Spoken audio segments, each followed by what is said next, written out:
Coach Michelle here, personal trainer and stunt team member. Today we are talking about squats. Now squats are one of the most compound movements that you can do as it works over 200 muscles in your body when you're engaging everything properly. So the main muscles that it typically works are going to be your quads and your glutes, a little bit of core, and then as we break that 90-degree plane, your hamstrings will be involved as well. So we're going to go through some common mistakes that people make, proper form for squats, and then we're going to also go through some cool variations that you can do at home to make it more difficult for you. So what are some of the common mistakes? A lot of people do have an issue balancing on their feet. This could be a couple of factors, including your footwear. If you have shoes that are a little bit thicker, like running shoes, they are a little harder to balance on. So I would typically suggest either doing a flat shoe or actually going barefoot. On top of that, there are some people that have a lack of either mobility or strength, and so when they squat, they might end up on their toes or heels and feel unbalanced. One of my favorite analogies to use is that your body should go out like an accordion and come in all at the same time. So shoulders, hips, knees out and in all at the same time. The second most common mistake is valgus knees.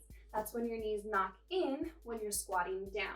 This can typically be a lack of glute med strength or your outer glutes. So the goal is to press out on those hips as you're standing up.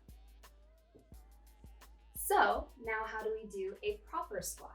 For a proper squat, one of the most important parts is that you're staying balanced. So in order to do that, we're going to use a technique called planting or rooting, spreading your toes out and grabbing the ground. This helps create a nice stable base.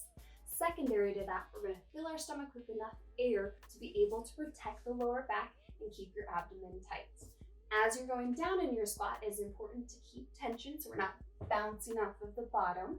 You're going to use control on the way down and on the way up, squeezing through, putting pressure to the outside of your knees so we can engage those outer glutes, and all the way up to the top, lock everything in place nice and tight at the top.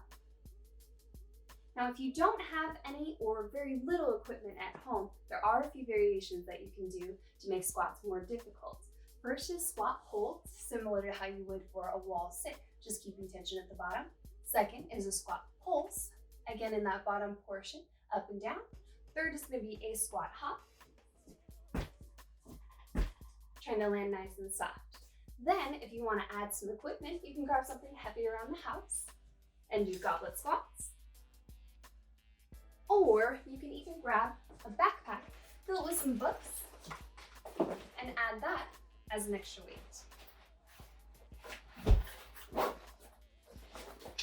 And then you have your very own weighted squat.